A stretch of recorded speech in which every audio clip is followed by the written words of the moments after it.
하나님께서 천지 만물을 지으셨습니다. 해는 해의 권세와 영광을 주셨고요. 또 달은 달의 권세와 영광을 주십니다. 또 별은 별에 맞는 권세와 영광을 주십니다. 하늘은 하늘처럼 지으셨고 또 바다는 바다에 맞게끔 또 산과 들과 또 이런 모든 만물을 하나님의 그 지혜를 따라 이렇게 지으시고 만드셨죠. 모든 것들이 그 위치에서 그 자리에서 또 하나님이 만드신 그 창조의 영광을 드러내도록 그 자리에 세워지고 부르심을 받은 것입니다. 우리 인생도 마찬가지입니다. 하나님께서 우리 인생도 하나님의 형상을 따라 만드셨고요. 하나님의 영광을 드러내도록 우리의 그 삶의 자리에 부르시고 세우시고 또 하나님의 귀한 일들을 맡겨주신 줄로 믿습니다. 주님의 몸된 교회도 마찬가지입니다. 교회가 해야 될 그 사명이 있고 또 교회가 감당해야 될 하나님의 부르심이 있는 것입니다.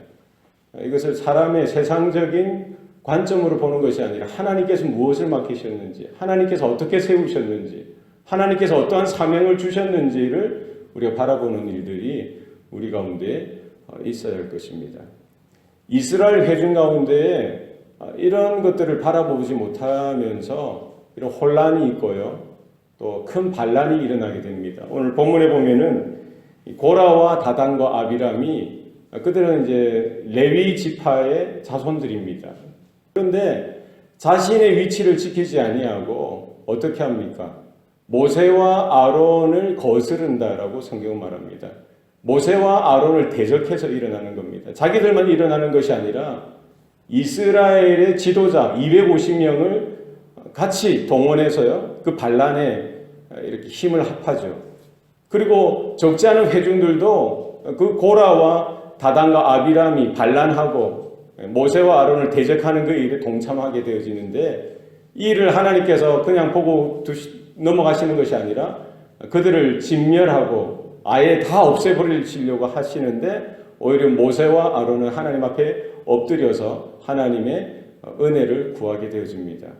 이 고라의 반란 사건을 통해서 하나님은 이 고라와 다단과 아비람 그의 가문을 송두리째 없앱니다. 어떻게 없앱니까? 땅이 갈라지게 하고 땅이 입을 벌려서 그들을 삼키게 합니다. 그리고 250명의 그 지도자들은 여호와께서로부터 떨어지는 불에 의해서 불타 죽게 되어지고요. 그 다음 날에도 또 이렇게 멈추지 않고 모세와 아론을 향해서 원망하고 불평하던 이스라엘 백성들에게 하나님의 연병을 내리셔서 14,700명이 죽도록 하시는 것이죠. 사실 고라가 잘못한 것은 무엇입니까? 하나님의 주권을 대적한 것이 부정한 것입니다. 모세를 세우시니까 하나님이란 사실을 그들이 깨달아야 하는 것이죠. 아론을 세우시니도 하나님이시라는 것을 깨달아야 하는 것입니다. 모든 상황과 이스라엘을 형상하시고 일으키신 분이 하나님이시라는 것을 깨달아야 하는데 오히려 자기가 하나님보다 더 높아져서 모세를 비난하고 아론을 비난하고 결국 그 비난이 누구를 향한 것입니까? 주권자 되시는 주인 되시는 하나님을 향하여 비난하고 하나님을 대적하는 꼴이 되어졌던 것이기 때문입니다. 하나님은 이런 모든 것들을 영적인 질서를 잡으시고요. 거기에 맞는 보응을 이렇게 주셨던 것을 오늘 본문을 통해서 볼 수가 있습니다.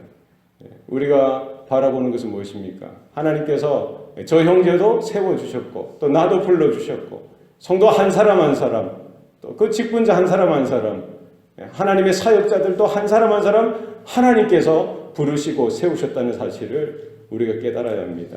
내가 재판관이 되어서는 안 됩니다. 내가 심판관이 되어서는 안 됩니다. 내가 누군가를 바라보고 판단하고 재단하고 내가 심판자의 자리에 서서 어떤 일들을 행할 때에 이 월권인 것이죠. 하나님께서 주인 되신 심판주 되시는 주관자 되신 하나님이 계신데 내가 오히려 그 자리에 서서 모든 것들을 심판하고 내가 모든 것들을 다스리고 하려고 하는 어리석음에 빠져서는 안 되는 것입니다.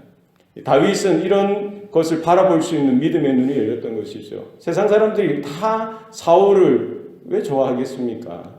그렇지 않죠. 특별히 다윗만큼 사울 왕에 의해서 핍박을 당하고 괴롭힘을 당하고 죽임의 그런 위협 가운데 놓였던 사람이 없었지 않습니까? 그럼에도 불구하고 여러 번 사울을 죽일 기회가 있었지만 그는 뭐라고 고백합니까?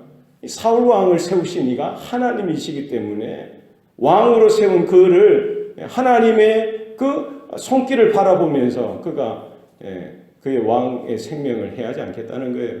하나님께서 하실 것을 그는 바라보았기 때문에 자기가 할 필요가 없다는 것입니다. 그래서 우리의 신앙의 삶도 마찬가지입니다. 우리는 여러 가지 부조리가 보일 수도 있고요. 여러 가지 부당한 모습들이 보일 수도 있을 수도 있습니다. 그러나 우리가 내 자신이 그 심판자의 자리에 서서 어떤 일을 하는 것이 아니라 오히려 하나님 앞에 기도하고 겸손하게 낮아져서 하나님께서 긍휼을 베풀어 주시고 하나님께서 간섭하시고 하나님께서 주관하시고 하나님께서 역사해 달라고 우리는 기도해야 될 줄로 믿습니다. 우리가 성도들을 위해서 기도하시고요. 또 직분자들을 위해서도 기도하셔야 되고 또 목회자들을 위해서도 기도하셔야 되고요. 우리는 이 땅의 많은 교회들을 향해서 또 위해서 기도해야 될 줄로 믿습니다. 대한민국에 우리 영적인 지도자들이 얼마나 많습니까? 또 미국 땅에 영적인 지도자들이 얼마나 많습니까? 그들의 뭐 여러 가지 잘하는 점도 있을 것이고 또 눈에 또 드러나는 이런 과도 실수도 있을 것입니다. 그것을 향해서 우리가 뭐 그냥 우리 판단하는 대로 뭐 비난하고 우리가 말을 내뱉고 여러 가지 뭐 루머처럼 이렇게 가십거리로 삼을 수 그때는 좋겠죠. 그러나 그 순간 속에서도 하나님께서 들으신다는 것입니다. 오히려 그것을 나의 기도의 제목을 삼고요. 우리가 다 알 수 없잖아요. 우리가 다 모르지 않습니까? 하나님께서 하나님 그 인생, 그 지도자, 하나님 그 성도, 하나님 그 사람도 하나님께서 불쌍히 여겨주시고 은혜를 베풀어 주셔서 하나님 이 계기가 이 사건이 하나님 앞에 더 가까이 나아가는 하나님 기회가 되게 해달라고 우리는 기도만 해야 합니다. 여러분 그 사실을 우리가 깨닫고 우리가 모세와 그 이스라엘 백성들 간에 있었던 또 고라와 다단과 아비람이 이렇게 모세를 향하여 아론을 향하여 또 이렇게 대적했던 것이 결국 하나님을 향한 대적이었던 것을 우리가 바라보면서 영적인 지혜를 얻고 또 믿음 가운데 오히려 기도 가운데 하나님의 은혜 가운데 더 가까이 나아가는 저와 여러분의 삶이 되시기를 축원합니다. 기도하시겠습니다. 살아계신 아버지 하나님, 오늘도 우리에게 믿음 주시고 또 생명 주시니 감사합니다.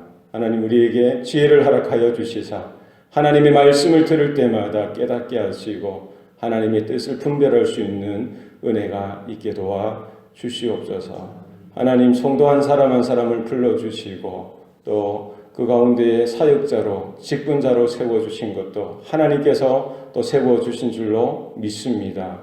하나님이여 또 이 주님의 몸된 교회로서 여러 또 지체로서 하나님 그 자리에 또 불러주시고 세워주신 그 귀한 또 자리와 부르심 앞에 우리가 정말 믿음으로 감당할 수 있도록 도와주시고 이를 위해서 더 기도하며 주님의 몸된 교회가 주님의 능력의 장중에 붙들려져서 더 힘있게 쓰임받으며 하나님의 영광을 드러내게 하시고 사명을 감당하는 공동체가 될 수 있도록 주장하여 주시옵소서. 우리가 이 세상을 중보하며 또 하나님의 나라의 복음을 선포하며 땅끝까지 이르러 귀한 사명을 감당할 수 있는 교회가 되게 하시옵소서. 오늘도 주님께서 은혜를 베풀어 주시사 우리 모든 성도들 또 모든 지체들 하나님 허락하신 그 부르심의 자리 앞에 하나님의 말씀을 쫓아서 또 믿음으로 살아가는 오늘 하루가 될 수 있도록 주장하여 주시옵소서. 모든 것 감사드리고 예수님 이름으로 기도합니다. 아멘.